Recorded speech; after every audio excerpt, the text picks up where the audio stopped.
to watch from start to finish. They're not just competing against each other, but against every team in the nation. Is still Alabama. Alabama is the best team in college ball. Alabama is capable of winning the national championship. And it's painful for me to say.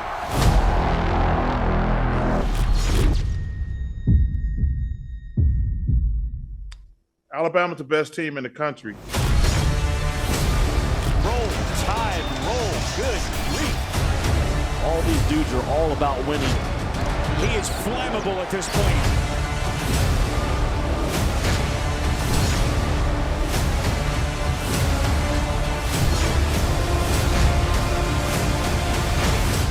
They can do this to a lot of teams in this building this year, and they will.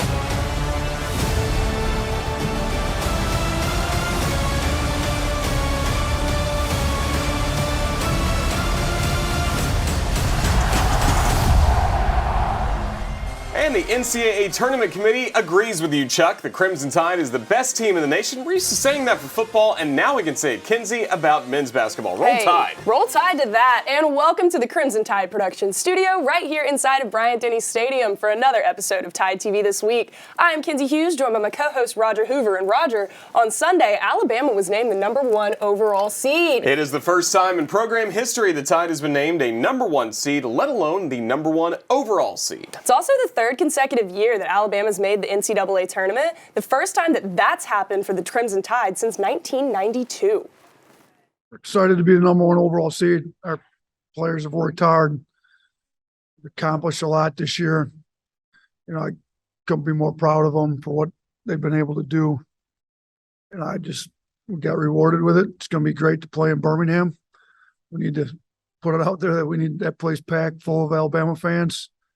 That's part of the rewards of having a great regular season. We get to play, should be essentially a home game in Birmingham for the first 2 rounds. Alabama also became the first SEC team to earn a #1 seed since Kentucky in 2015. And that was a pretty good team, too. Alabama will take on number 16 seed Texas A&M Corpus Christi in the opening round. With the winner of the Islanders, the #1 seed Crimson Tide will face the winner of 8 seed Maryland and 9 seed West Virginia. Crimson Tide have accomplished a lot this season. The 29 wins are already a program record. Alabama won the SEC regular season championship and before the Tide's opening round matchup at the SEC tournament, SEC Commissioner Greg Sankey presented the champs their trophy. That's some really nice looking hardware there, Roger, and it's going to look real nice next to that SEC tournament championship trophy. It will, Kinsey, and hopefully we'll have another one to add to that as well. Along with winning the SEC regular season championship, the Tide also won the SEC tournament championship for the second time in 3 years. Here's how they did it. #1 seed Alabama dominated 9th seed Mississippi State in the quarterfinals on Friday. The Tide led by 20 at the half and never looked back. Brandon Miller had a game-high 18 points to go along with 9 rebounds and 5 assists as the Tide sent the Bulldogs packing with the 72-49 win. In the semifinals on Saturday, the Tide faced the 4th-seeded Missouri Tigers. Alabama led by 10 with just 4 minutes to play in the opening half. But Missouri closed out the half, knocking down 6 of their final 8 shots during a 15-7 run to cut the Tide's lead at the break to just 2 at 31-29. But Brandon Miller took over in the second half, knocking down 6 of 7 shots, including 3 of 4 from beyond the arc. Brandon Miller had 16 of his team-high 20 points in the second half. Miller also added 12 rebounds for his 8th double-double of the season. Noah Clowney knocked down 7 of 11 shots from the floor, including 3 from beyond the arc, as he added 19 points, as the Tide advanced to the SEC Tournament Championship game with the 72-61 win. In the championship game on Sunday, it was the top 2 seeds squaring off, #1 Alabama and #2 Texas A&M. Coach Oates had the Tide rolling from the start. Bama knocked down 4 3-pointers in the opening minutes to jump out to a 16-7 lead before the first media timeout. Alabama stayed hot throughout the half, leading by as many as 16, as the Tide had an 11-point lead at the break, 34-23. Alabama began to pour it on in the second half as the Tide used a 17-2 run to extend their lead at 25 from 75-50 with just over 4 minutes to play. Tide had 2 score over 20. Brandon Miller was named the SEC Tournament MVP, as he had a game-high 23 points to go along with 12 boards for his 9th double-double of the season. Javon Quinterly showed why he's called March JQ, as he finished with 22 points, while Charles Bediako also had a double-double with 12 points and 13 rebounds. Angry Chuck had 5 blocks in the Tide's 82-63 win. Ecstatic for our guys. You know, they're a great group of kids that bonded, played together. We had some goals at the beginning of the year. Regular season championship was one of them. We got that. Tournament championship was one. They came out ready to play today. So couldn't be happier for them. The SEC tournament title is Alabama's second SEC tournament championship in the last 3 years, to go along with the Tide's 2 SEC regular season championships during that span. It marks the 8th SEC tournament championship in school history. With the Tide's 9 regular season titles, Alabama has a total of 17 SEC titles, the second most in Southeastern Conference history. Man, Roger, what a tournament it was for the Crimson Tide as they secured the #1 overall seed. Before we move on, let's take an all-access look at the Tide SEC Tournament Championship win over Texas A&M. It's brought to you by ATI.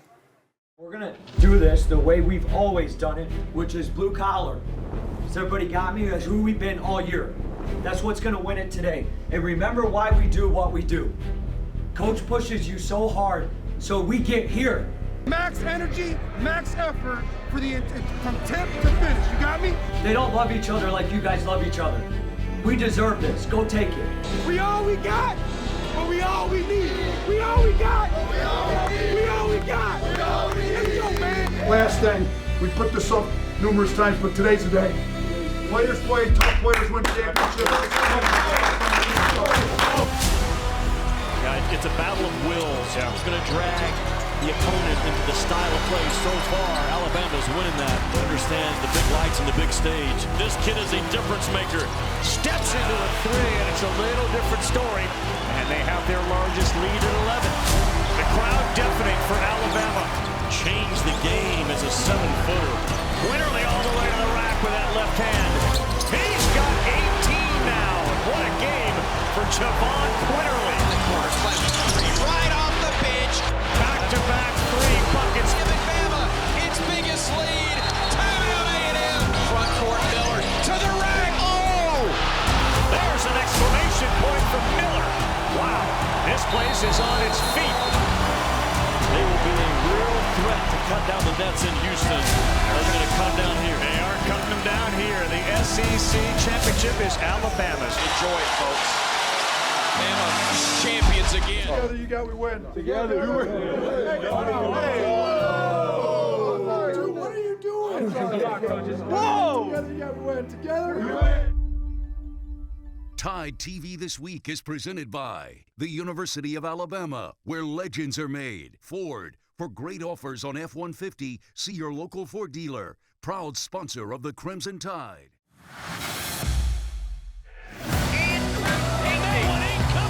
Swing and a miss, strike 3, and that is your ball. Swing, miss, ball game.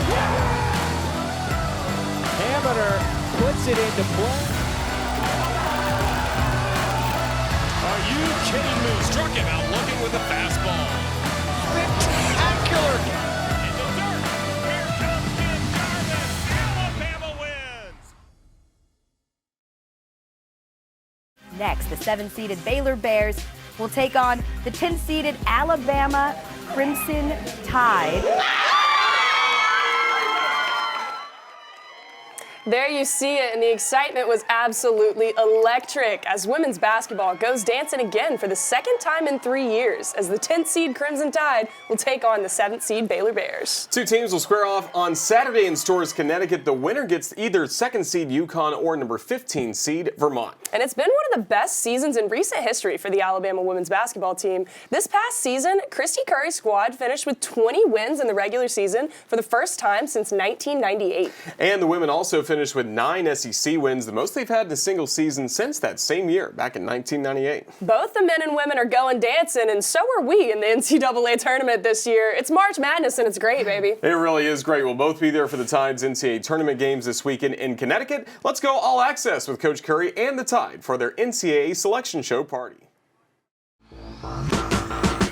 Just really happy for our team. You know, it's really special to see this group get to celebrate, you know, an opportunity to continue our season, especially in the NCAA tourney. It's really, really hard to do, and this group has done so much good all season long. Just so happy to see their hard work pay off, and just excited for the opportunity ahead. Next, the 7-seeded Baylor Bears will take on the 10-seeded Alabama Crimson Tide.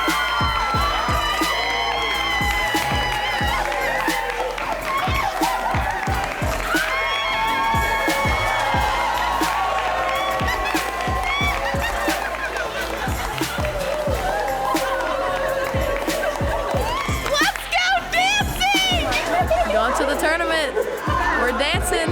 We going dancing. We going to Connecticut. No, we headed to stores, ready to get it done. Going to Connecticut.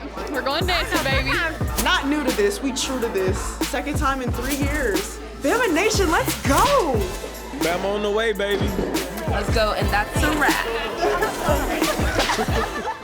Tide TV This Week is presented by the University of Alabama, where legends are made. Ford, for great offers on F-150, see your local Ford dealer. Proud sponsor of the Crimson Tide.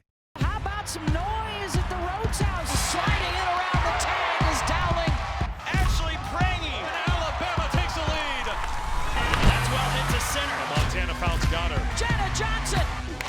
Perfectly executed. She's looking for more. That's gone. Alabama answers right back to grab the lead.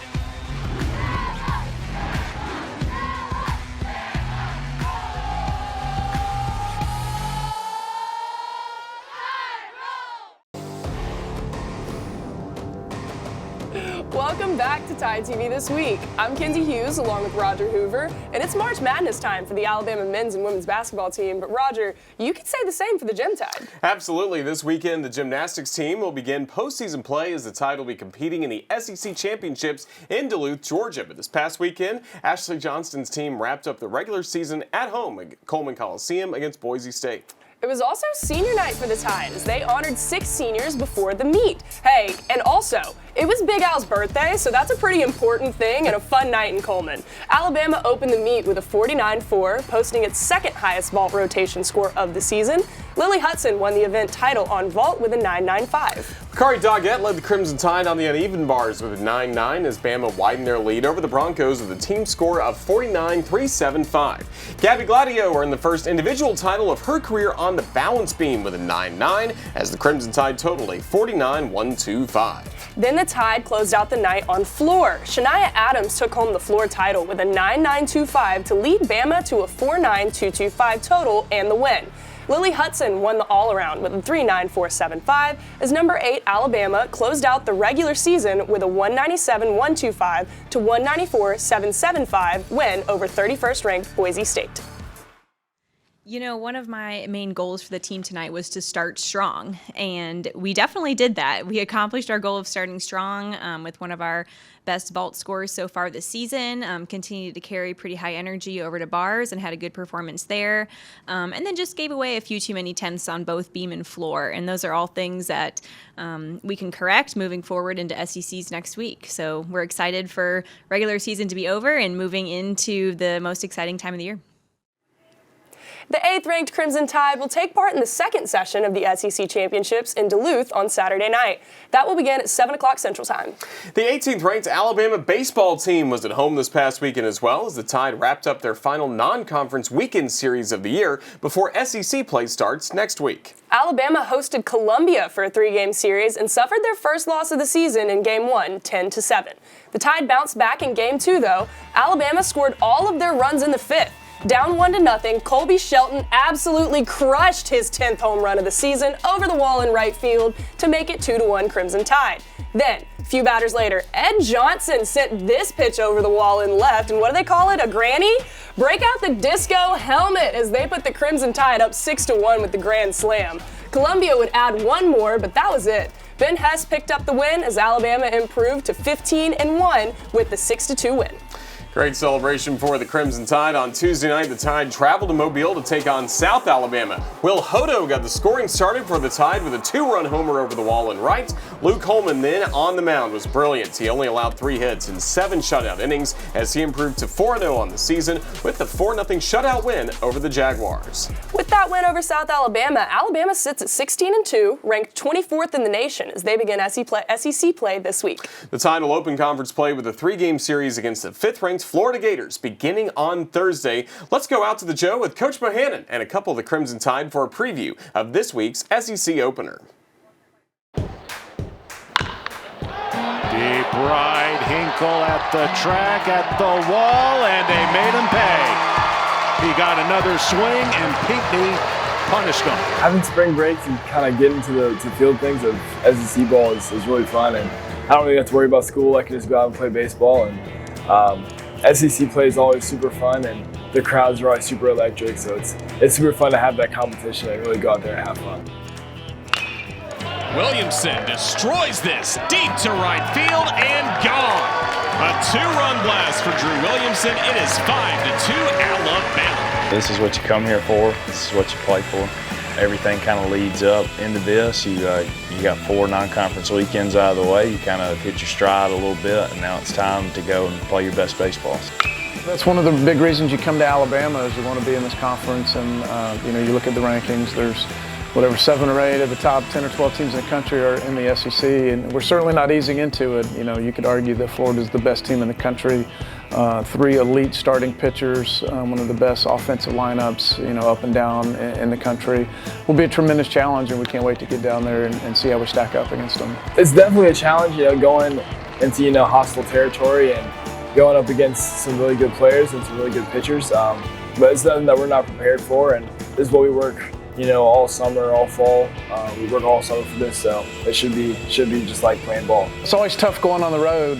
Florida, they've had great crowds this year. We'll be playing in front of 7,000 or 8,000 people. They'll be chomping, but that's also adds to the experience. So our guys, to this point, they're doing a good job just focusing on playing and not letting a whole lot of external factors affect their performance, and that'll be really important as we go into a tough road environment. You can't let them try and dominate your weaknesses. You got to just stick with what you do best, and you got to go up there and be confident and stick with your plan. Knocks this high and deep to right field. Bryant back all the way to the wall, and this one is gone. Colby Shelton with his first collegiate home run.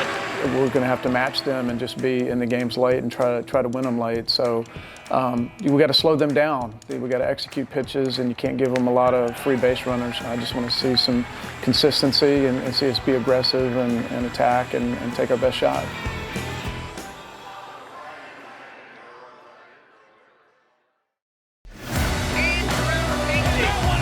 Swing and a miss, strike 3, and that is your ball. Swing, miss, ball game. Are you kidding me? Here comes Miss Jarvis. Alabama wins. Welcome back to Tide TV this week. The Alabama softball team hit the road this past weekend as the Tide traveled to Austin, Texas to take part in the Bevo Challenge. Alabama played Texas State, Wisconsin, and 2 against the home team, the Texas Longhorns. Alabama dropped 3 out of 4 in Austin, but got a huge win against 9th-ranked Texas on Saturday. Alabama jumped out to a 3-0 lead after 2, but the Longhorns tied it with 3 runs in the 3rd and 4th innings. The game would remain scoreless for the next 6 innings, but in the 11th, freshman Kinley Cahalan came through with a game-winning hit to left. She drove in Larissa Pruitt for the game winner as Alabama defeated the 9th-ranked Texas Longhorns in 11 innings, 4-3. Alabama picked up a big 5-2 win over North Alabama on Tuesday night in Florence as Montana Fouts picked up her 1,000th strikeout this weekend. The Tide host Arkansas for a 3-game series beginning on Saturday as they begin SEC play. The Alabama track and field team competed at the NCAA Indoor Championships this past week in Albuquerque, New Mexico. The Tide won several silver and bronze trophies as well as earning several All-America honors. The women finished the Indoor Championships tied for 7th while the men finished tied for 9th. The Alabama women's tennis team had a big weekend here at home. After announcing her retirement at the end of the season, the Tide has been red hot as Alabama defeated Mississippi State 5-2 on Friday. Then on Sunday, the Tide wrapped up the weekend with a win against the other SEC team from Mississippi, the Ole Miss Rebels. The Tide's 4-3 win improved their record to 9-4 overall and 2-1 in SEC play. And the Alabama men's tennis team picked up a big win on the road after dropping Friday's match to number 5 South Carolina. The Tide rebounded well with a big 4-3 win over the 16th ranked Florida Gators in Gainesville. Don't go anywhere. We'll have our Players of the Week coming up in just 90 seconds. How about some noise at the Rhodes House? Sliding in around the tag is Dowling. Ashley Prangy. And Alabama takes the lead. That's well hit to center. The Montana Fouls got her. Jenna Johnson. Perfectly executed. She's looking for more. That's gone. Alabama answers right back to grab the lead.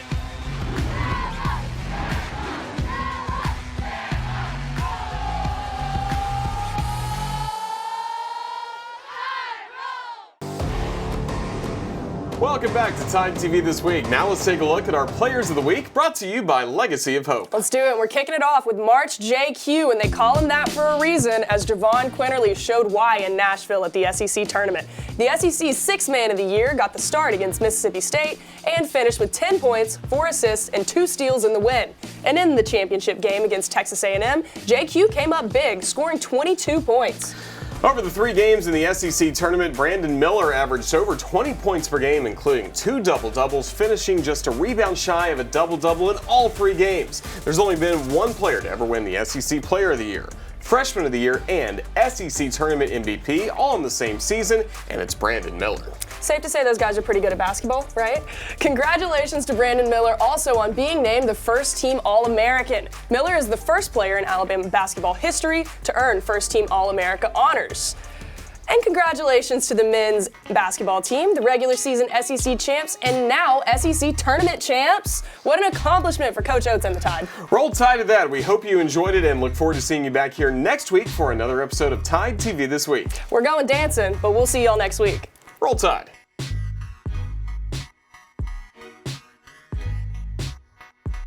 This has been a presentation from Learfield,